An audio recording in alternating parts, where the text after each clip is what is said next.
Hey everybody, so I just wanted to go over what I have finished this week. I finished 2 audiobooks and I finished 2 physical books. One of the audiobooks I listened to was See What I Have Done, which I absolutely loved. This one I gave 4 stars. It was about the Lizzie Borden household, a couple of days, week leading up to the murders, but it's told from different perspectives, and we get 3 different characters from inside the house and 1 outsider. And that's the part that I love the most about the book, is because as we're going through the different characters, we get to really see the inside family developments of how that family really got along with each other and what happened daily within that household. And I really enjoyed it, and it's definitely something that I would pick up again. So yeah, that one was fun. The other audiobook I listened to is Wiseblood.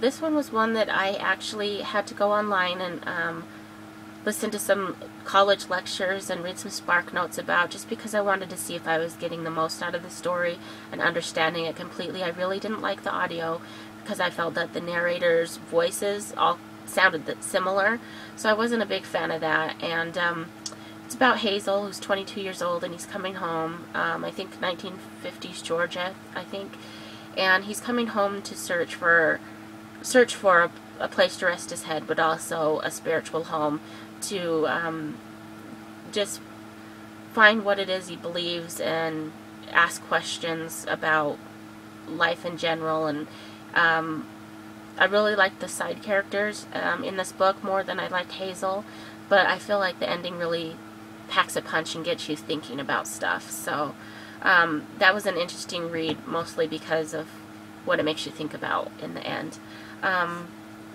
The physical book, one of them, is Jane Eyre. Now this one I actually felt kind of bad about because I really had to push my way through it, and I felt like I wasn't getting what I should have been getting out of the story. So this is another one that I went and watched lectures on to try to learn more about.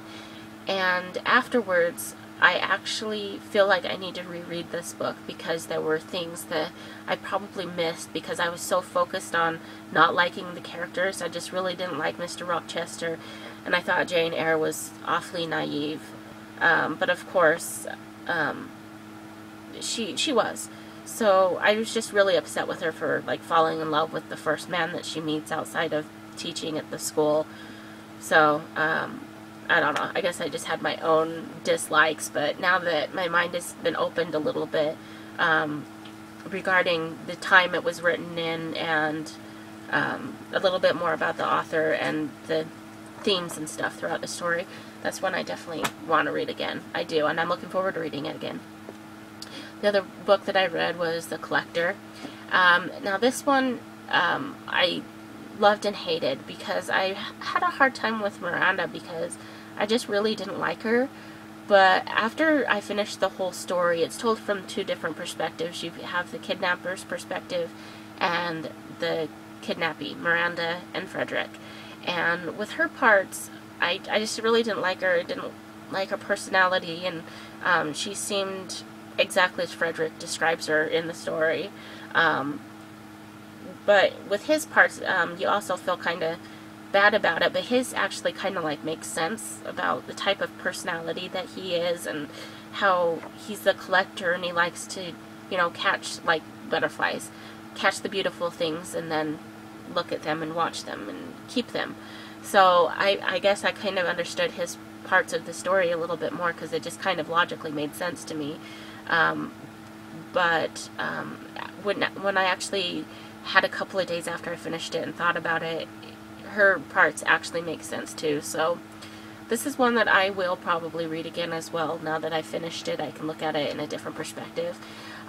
Parts of it that I didn't like was when Miranda was doing like her diary forms, how much she focused on this guy that she liked, but I hated this boyfriend that she had. And so I guess that's kind of what got to me, is I just didn't like her personality, and then on top of that, all she did was talk about this boyfriend that she had on the outside. So I I don't know. That's definitely one that I do want to read again. But it's a story of a kidnapping, and it's told from both the perspectives. And so, what do you know? But that's what I want to do more with my reading, is to get more out of stuff. And, you know, sometimes the first time through you don't really catch everything. So it really helps to have the internet to go in and read more about it and see what you might have missed. And nothing wrong with jumping right back into a good book. So thanks for watching. Bye.